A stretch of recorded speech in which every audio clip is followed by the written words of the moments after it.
RTL Matin. Z comme Zemmour. Bonjour Éric Zemmour. Bonjour. Vous avez donc lu ce rapport dont on parlait hier et qui montre que l'accès à l'IVG, l'interruption volontaire de grossesse et à la contraception est encore assez compliqué en France. Oui, Vincent, surtout ce que donne ce rapport d'abord, c'est d'abord un chiffre. Ouais. 200 000 avortements par an. Un chiffre qui, nous explique-t-on, reste constant depuis la loi Veil, c'est-à-dire depuis 35 ans. 200 000 avortements chaque année depuis la loi Veil, donc en 75, c'est-à-dire 35 ans, cela fait 7 millions de personnes. Si on ajoute mécaniquement ces 7 millions, la population française serait passée de 65 à 72 millions d'habitants, c'est-à-dire plus très loin de l'Allemagne et de ses 80 millions d'habitants.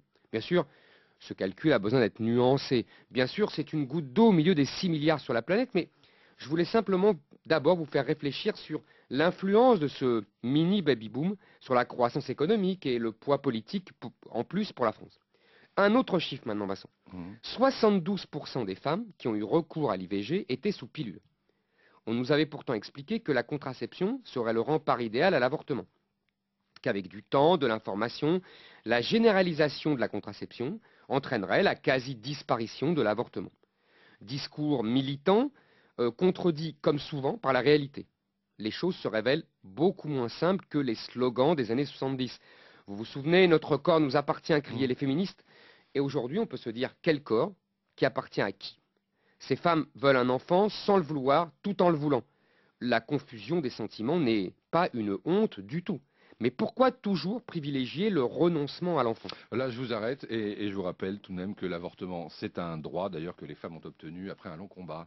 C'est un droit. Oui, alors, il faut être plus précis. Il faut revenir dans le contexte de l'époque. À l'époque, la loi Veil était une loi, mais de pis-aller compassionnel.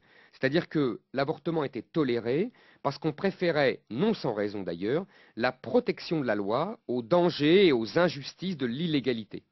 Mais selon une logique très française du droit à tout, on est passé de la tolérance compassionnelle à un droit acquis, qu'on veut toujours développer davantage, à un mélange de tentation bureaucratique, de fureur égalitariste et d'idéologie féministe qui pense toujours au fond, comme Simone de Beauvoir, que la maternité est incompatible avec l'émancipation.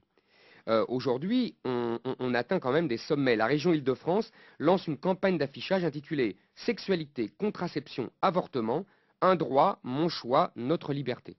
Le ministre de la Santé, dit-on en bon français, Roselyne Bachelot, qui ne veut surtout pas, dit-elle, culpabiliser les femmes qui choisissent l'avortement, veut faire de l'IVG une composante obligatoire de l'offre de santé. Sans doute parce que tomber enceinte est une maladie grave. Maladie grave, là, je vous suis pas trop. C'est l'offre de santé qui me choque. Je veux dire, c'est pas.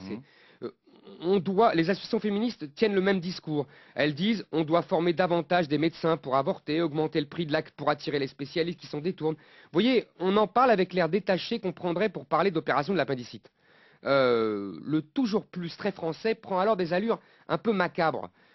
On songe un peu effrayé que nous avons tous été des fœtus, même vous, Vincent. Ah bon? Après tout, le fœtus en France n'a pas de statut pénal, on peut le tuer tant qu'il n'est pas sorti du ventre de sa mère. Bref, on se dit rétrospectivement qu'on l'a échappé belle, qu'on a eu de la chance, beaucoup de chance. Et c'est signé Z comme Zemmour. Éric Zemmour, c'est chaque matin sur RTL.